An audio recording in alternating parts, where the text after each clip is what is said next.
Over the last 9 months, we've shared, absorbed, discussed, and debated questions of quantum consciousness, myth and science, the true meaning of words, the true power of words, the choice between coincidence and synchronicity, and even the complexity and mystery of love.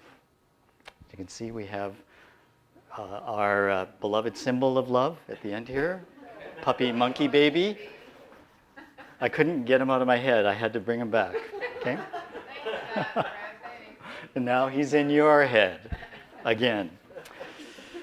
Okay, our mission, if I can safely use that word in the most non-militant, non-religious way possible, has been to provoke a new openness to mystery, to inspire a new resistance to rigidity, and invite people into a new form of community. Now, that new form is an intentionally open and even brave community of thoughtfulness and exploration. For the really important missions in life, we're often not completely sure if we've succeeded or even if we're succeeding. And even after many, many hours of thinking, writing, discussing, and reflecting, and many, many digital bites of recording, editing, posting, and messaging, right, David? We're still motivated, oddly enough, to continue on in the hope that the mission and the community are gradually succeeding. Now, with the intent of self-checking on the status of our mission, I looked at what I had written for the very first community gathering last September, which now seems like so many questions ago. And I thought it would be worthwhile to remind us a little of the mission profile that we shared at the beginning to see if it still rings true with you, for those of you that have been with us from the beginning. Don't hesitate to say if it does or doesn't. Now, Doctorow, the famous American author, was mentoring a young writer who was very interested in understanding the secret of Doctorow's celebrated literary success.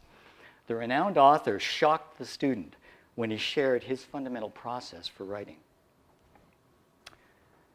He said, "Writing is like driving at night in the fog. You can only see down the road as far as your headlights, but you can make the whole trip that way." Now, I paraphrased Doctorow in my first introduction as I tried to explain the mission of the Quetsion community. I encouraged everyone that night to make a decision to jump in the vehicle, turn on the headlights, and begin the long, challenging drive to an as yet unknown personal destination. And yes, I also said that our community could and would do the whole trip that way.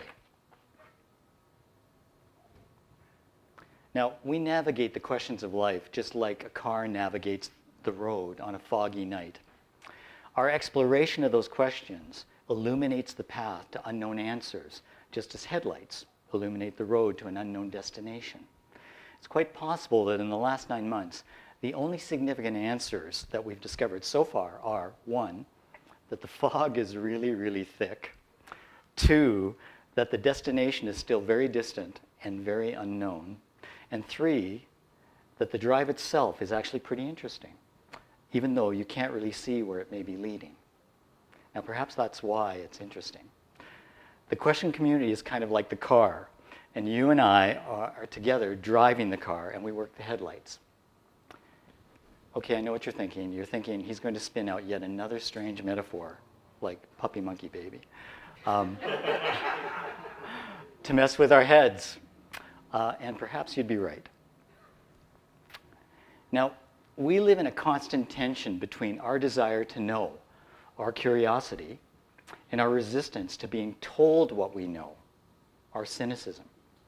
Our curiosity causes us to seek an answer or a destination, but at the very same moment, being told what we know by someone else often triggers a fog of intense cynicism, which causes us to ask a lot of intense questions before we can reach any important answer. Those intense questions represent our version of headlights on the bright setting. Now, sometimes, the more important the answer, the more difficult it is to ask the hard questions. Now, everyone who's driven in fog knows that headlights on bright can actually make thick fog much worse to drive in, right? Okay. Now, we find it difficult to ask hard questions, and that's because asking hard questions is hard. So hard, in fact, that I guess I'm saying sometimes the questions themselves, if they're important enough, can be like a destination because of the struggle it can be just to ask. The question community doesn't want to be anything other than a dependable, well-used vehicle for your personal road trip of truth. But you still have to drive. This is why we didn't name the community The Answer, because we can't say what the answer may be for each of you. Our mission is simply to inspire you to ask. And like I said, asking can be a little like arriving for those really hard, really important personal answers that we seek. Because after 9 months of the question community, I realized that I'd never really offered up the question about questions themselves and how they influence us, how they shape us, and ultimately how they define us. So tonight, I do want to offer up some food for thought about questions and whether or not there are some important questions that are more important. Now, where I want to start with this is to comment about how difficult it is to engage the problem of important questions without trying to contradict my own weird metaphor. Sometimes the questions themselves can be another kind of fog on the road to truth. Remember I said it was cynicism before, but now I'm saying that questions actually can be like fog. Not so much because they provoke us toward cynicism, but because they condition us toward apathy. Have you ever stopped to think about your normal inner dialogue and how many questions you ask yourself every single day? Now, for example, a few mornings ago, in a kind of self-test, I asked myself 6 questions before I even got out of bed. Okay? Starting with, what time is it? And ending with, do I need to get fully dressed before I open the front door and retrieve the newspaper? Okay, there will be no public answer to that question, by the way. Okay. These 6 questions took less than 2 minutes to ask and answer and represented only a tiny fraction of the inner questions that I asked myself during the course of the day, which I estimate to be in the hundreds. You know, questions like, what's the traffic going to be like? And if the traffic is heavy on this road, what other road could I take? Followed by, how much time will that add to my trip? Right? Followed by, and what if the detour makes me late for my meeting? Followed by, followed by, followed by. You get what I'm talking about, right? Okay. It struck me that one could argue that many, if not all of the details of our day-to-day lives are triggered, adjusted, and changed by inner questions. It also struck me that we don't think of this immense daily succession of questions as being dramatically important to our lives. They're more like the endless scenery passing by our car window on a long highway trip. So whether you think of these inner dialogue questions as just passing scenery on the highway or the fog obscuring the road ahead, they can seem, well, kind of unremarkable, can't they? This is mainly because we are so conditioned, 1, to asking these unremarkable questions every day, and 2, to asking so many of them. They become almost like breathing. And we forget just how important they are to navigating our daily lives. And just like breathing, we take our inner dialogue for granted, even though if either our breathing or our inner dialogue ceased, so likely would we. I want to further develop the scenery metaphor to illustrate how intention can transform something that we take for granted into something that we must explore and even confront.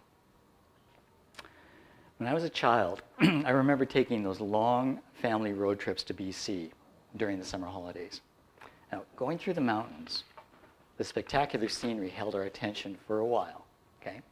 But after an hour or so, the scenery became like, well, that inner dialogue I described, monotonous, routine, unremarkable, as it passed by our car window. Every once in a while, I'd see a tiny stream of water or even a small waterfall tumbling down the rocks beside the highway. Now, do any of you know what I'm talking about? Seen this, right, when you drive through BC? Now, I remember these streams and waterfalls captivating my interest, like little jewels breaking out from the boring, monochromatic walls of rock that seemed to never end. I remember asking my father, who was driving, to stop the car so I could stand next to one of these waterfalls. and see it up close. Now, in a not unkind way, he told me that we couldn't stop because it was such a long drive and he wanted to get to our destination sooner. But I persisted. Now, that's my nice adult way of saying that I was kind of an annoying child, okay?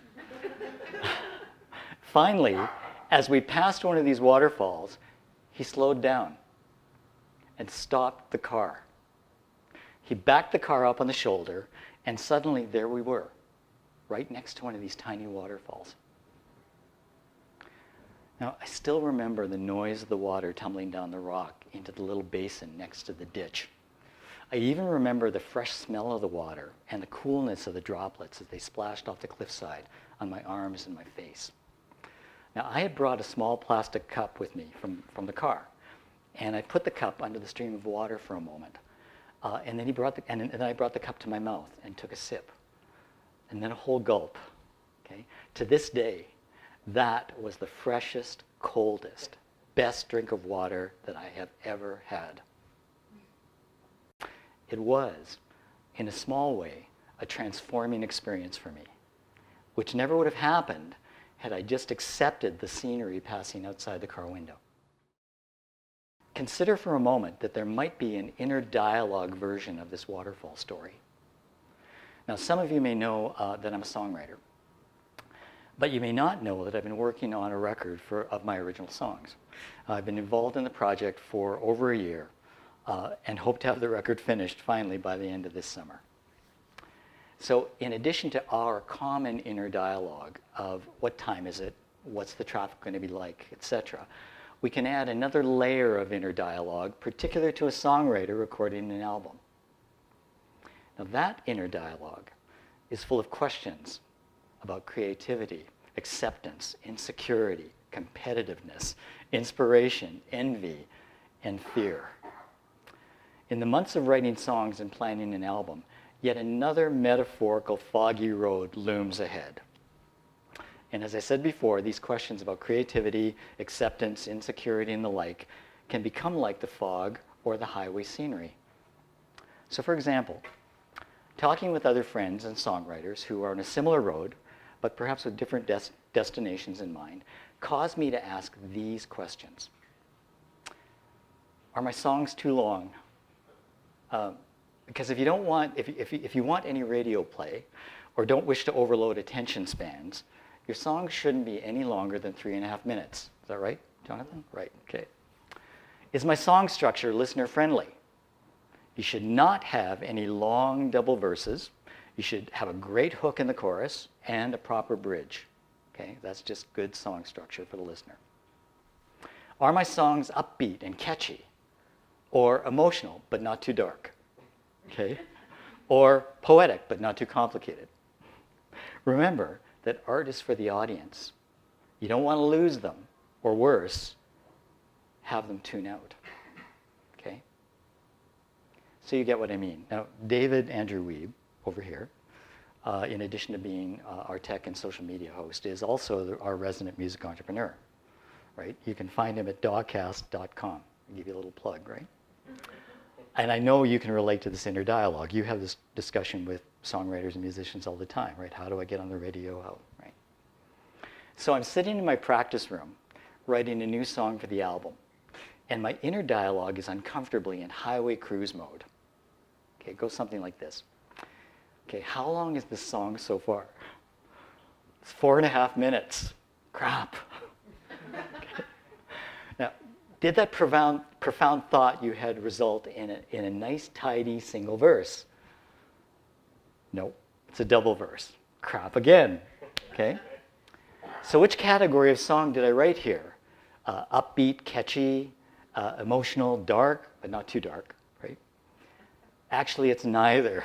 It's pretty catchy, but it's way beyond too dark. Okay? Crap again. Now, just to keep you tracking with me metaphorically, these questions are the endless scenery whizzing by, okay? And the responses are the briefest glimpses of water streaming off the cliffside. Then suddenly, in my own metaphor, inside my own metaphor, my father stops the car and backs up on the shoulder of the highway. I finally get to stand next to the waterfall and drink. So the very next question in my songwriter's inner dialogue is, why? Why do I have to write songs that way? So another transformation has just taken place by the waterfall. My transformed response to that question is now this, okay? I've ended up making a record where pretty much every song is around 5 minutes, okay? With many double verses. And where catchy, dark, and complicated all cohabit the tunes, okay? And where I accept the possibility of losing the audience so that I don't get lost myself. Let me ask you this. When was the last time you intentionally slowed down your inner dialogue so that the assembly line of questions which dictate your life weren't just like endless scenery passing by your window? When was the last time you sensed a more important question that emerged like a waterfall from your inner dialogue? When was the last time you stopped to drink at that waterfall and finally asked that question? When was the last time? 4th century Greek philosopher and teacher Socrates is another inspiration for the question community. He asserted that knowledge and truth are best obtained and understood through relevant questions, followed by more questions, prompting even more questions. The Socratic culture of questions isn't just our community inspiration, but it's also the cornerstone of all higher learning in the modern world. The Socratic method is teaching by asking rather than by telling. It is the student learning from questions they are asked, but also learning from questions that they themselves ask. Now, I was struck by 3 special quotes from Socrates because they're not so much about the method of teachers or scholars or scientists, but remarkably, they are about the importance of our inner dialogue. Not the questions that we are asked, but the inner questions that we ask of ourselves. Not the questions that represent the routine scenery of our inner dialogue, but those questions that represent the roadside waterfalls of our inner dialogue. Here they are. I cannot teach anybody anything. I can only make them think. An unexamined life is not worth living. And to move the world, we must first move ourselves. Just kind of reflect on those for a moment.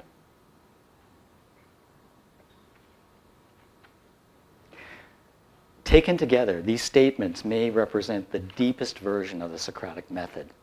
Socrates is not only pointing to our inner dialogue, but he's also warning us about those incessant, routine, even meaningless questions that appear important but make no real difference to the world. Scenery. He's encouraging us to look deeper inside our inner dialogue for the most important questions that are meant to transform us first, and then possibly transform the world, the waterfalls. Are some questions more important?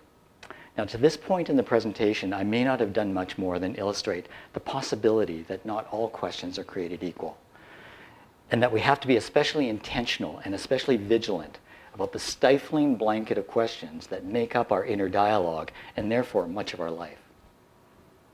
Our inner dialogue contains 2 basic kinds of questions, constantly in motion and mysteriously intertwined. The first kind are the questions that keep us comfortable and inform us. The second kind are the questions that disturb us and then transform us. Scenery and waterfalls again, right? I'm going to challenge your inner dialogue right now, away from the routine questions of time, traffic, function, consumerism, etc., and point you to some other questions that might be, just to our point, pretty important. Perhaps even more important if you thought my presentation title was catchy. I didn't dream these questions up. They came from a web article entitled 50 Questions That Will Free Your Mind. Quite a promise, right? I'm going to share 12 of the 50 questions. Now, you'll have to temporarily trust me that due to limited time, I tried to choose the most important questions from the article. And if you're further inspired, you can go to the web article yourself later and read the rest of the questions. Now, you probably noticed that I left some cards and pencils on the chairs. For those of you that actually don't have them, there's some actually on the desk at the back if you want to grab them. Just on that desk right behind the little sign there. Now, the reason I did this, okay, is I'm going to share these selected questions with you. This is not a test, okay? But what I'd like you to do, once I've shared the questions, I'd like you to write down your most brief personal answer to one of the questions, or two of them, or more if you're willing, okay? Now, if you're even more willing, I'll be asking you to share one of your answers with the rest of the gathering, okay? Not for critique or for judgment, but more to encourage us, right, collectively, and to confirm to us that Socrates was not wrong. Now, I'll take my time reading the questions, and then I'll wait a moment or two for you to finish jotting down your short answers, okay? Here they are.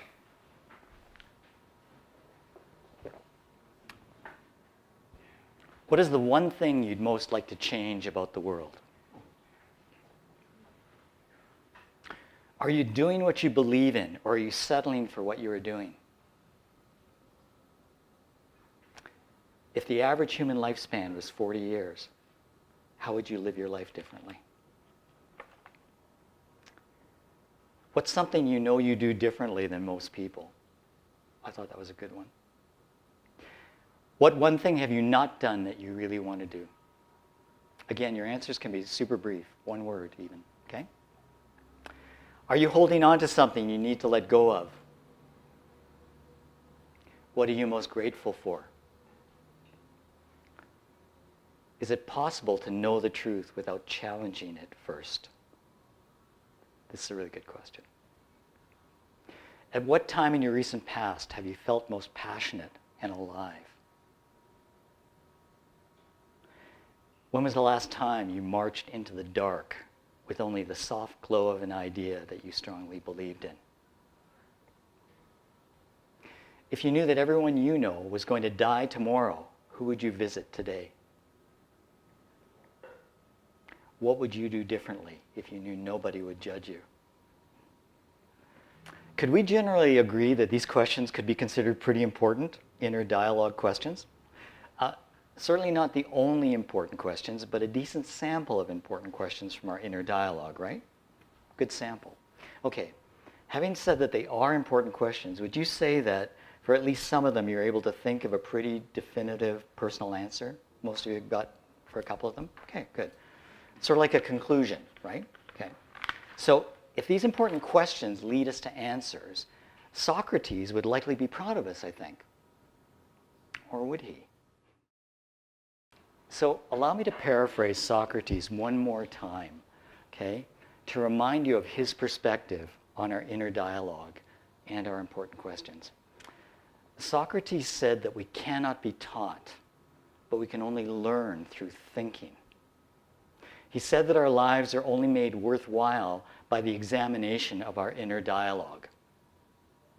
He said that only by first transforming ourselves can we transform the world. Okay, which brings me back to this list, the same list of very important questions. Now, would it shock anyone if I suggested that these questions, even though they appear pretty important, are almost as unimportant as, should I get out of bed now? Or what will be the traffic this morning? Would anyone be insulted if I suggested that these 12 important questions, or even the 50 questions that will free your mind, are just as likely to be lost inside the endless scenery on the highway of your inner dialogue? I'm suggesting that even though we just now considered these very important questions, some of us may already be watching them fade away in the rearview mirror of our consciousness. Okay, we're all really diligent in writing down a few answers, but you know, it's interesting how even really important questions sort of come and go out of our consciousness, even if we want to answer them. So even if there are more important questions for us, as Socrates has suggested, what prevents them from being truly transformational? Here's one possible answer. Even important questions like these often fail to transform because they're incomplete. Okay? Incomplete questions usually produce incomplete answers. And therefore, learning is incomplete. Nothing or no one will be transformed. So now you're asking me what might complete these questions to make them truly important, right? Truly transformational. It's actually a simple question, but a higher question. It's the question why. Why is the question that is prompted by all other questions, that follows all other questions, that completes all other questions, if we are intentional in asking it. You may have noticed that the 12 questions were built around the key question words who, what, where, when, how. Questions are thought to function best when they produce direct answers. I mean, that was kind of the exercise, right? You saw the questions, wrote an answer. Some of you had really strong answers for it. Now, these key question words are designed to produce those direct answers. And in doing so, they have the perceived effect of settling the matter, don't they, right? Here's the question, here's the answer. So what makes the question word why different than the others? Okay, it's because it's the one question that unsettles the matter. It's the one question that transforms. I want to revisit again the 12 important questions and think about it in the context of your answers, some of the answers that you thought about or that you wrote down. One more time we'll do that, and we'll complete them with the higher question, why? What is the one thing you'd most like to change about the world? Now, if you gave an answer, then you should be asking, why that thing? Why not another thing? Are you doing what you believe in? Or are you settling for what you are doing? Now, if you said you were settling, then ask, why are you settling? If the average human lifespan was 40 years, how would you live your life differently? If you gave an answer for that, why aren't you living differently already? What's something you know you do differently than most people? If you gave an answer to that, Heather, you did, then ask, why are you different? And when you ask why you're different, then maybe you'll find out that being different is good. What one thing have you not done that you really want to do? If you gave an answer to that, then ask, why haven't you done it? Are you holding on to something you need to let go of? If you said yes, then ask, why haven't you let it go? I've been asked that question a lot, a lot. What are you most grateful for? Okay, if you gave an answer to that, then ask, why are you most grateful for that? Is it possible to know the truth without challenging it first? Either way, okay, however you answered that, you should ask, why is it possible to know the truth? Or why is it impossible? At what time in your recent past have you felt most passionate and alive? If you named a time, then ask, why that time? And if you named a time, you could also ask, why only that time? When was the last time you marched into the dark with only the soft glow of an idea you strongly believed in? If you gave an answer to that, then ask, why that time? And why that idea? Or, why didn't you march? If you knew that everyone you know was going to die tomorrow, who would you visit today? If you named a person, you named your brother, right? Why that person? All the reasons why. What would you do differently if you knew nobody would judge you? If you named something you would do, then ask, why does judgment stop you?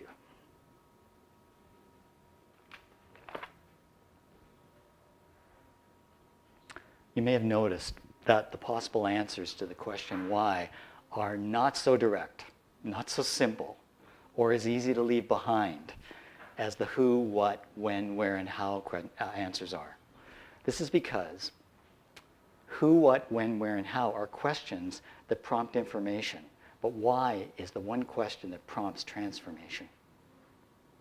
Who, what, when, where, and how can be like very attractive scenery on the highway of our inner dialogue. I mean, the 12 questions that we ask, they're pretty attractive and significant, aren't they? But soon, like any scenery, we can become desensitized to even the truly important questions and allow them to just endlessly slip by our car window.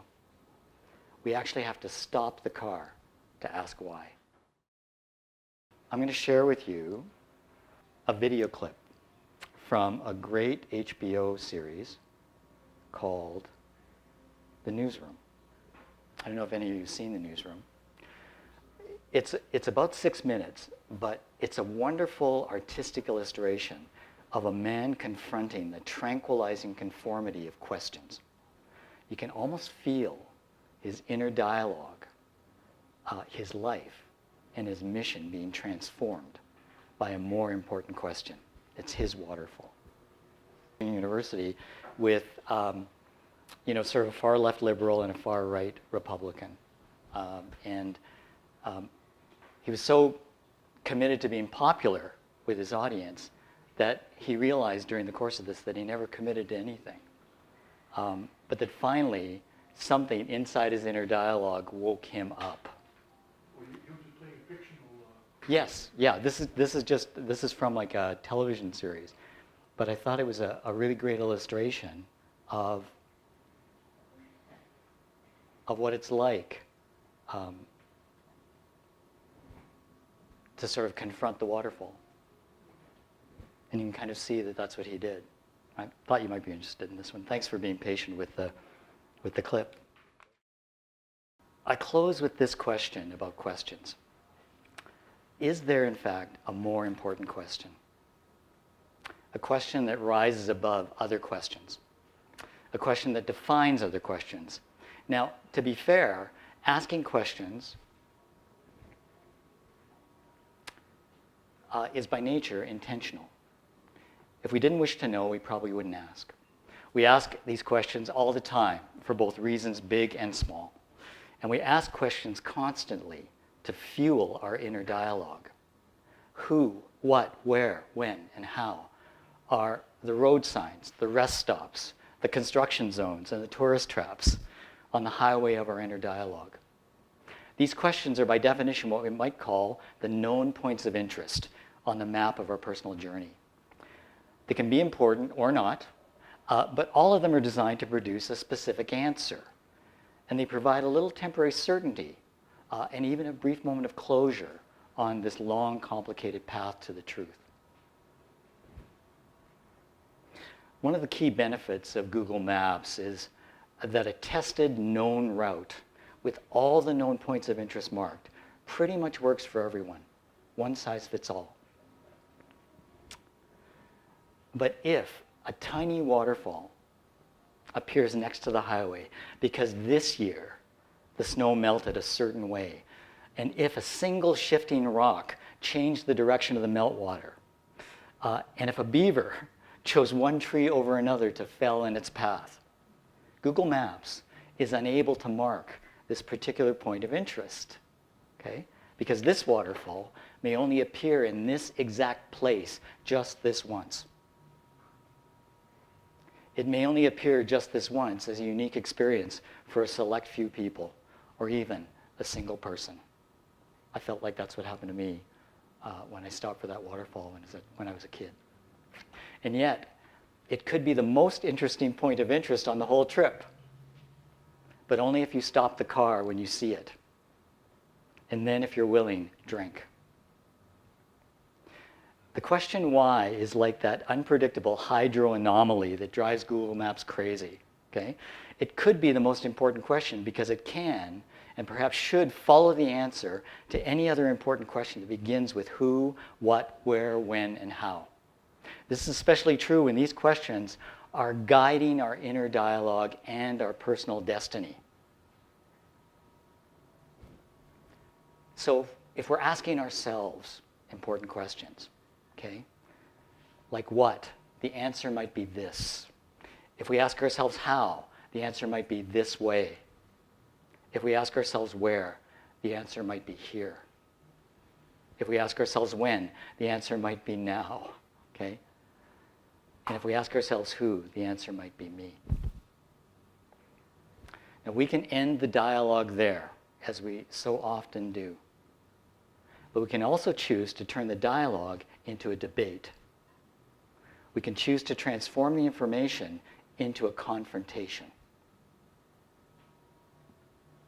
Now we create an important inner confrontation by asking, Why this?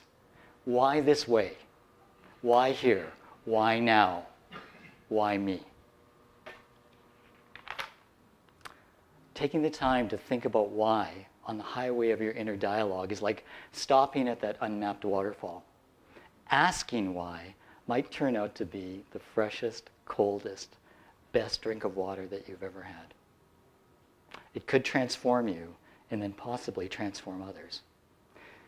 Socrates didn't invent questions, but he did point out that there are questions so important that they themselves can almost be like an answer because they transform. But you have to decide to stop and drink, okay? You have to decide to ask why. Okay, that's it. Thank you very much for being so patient.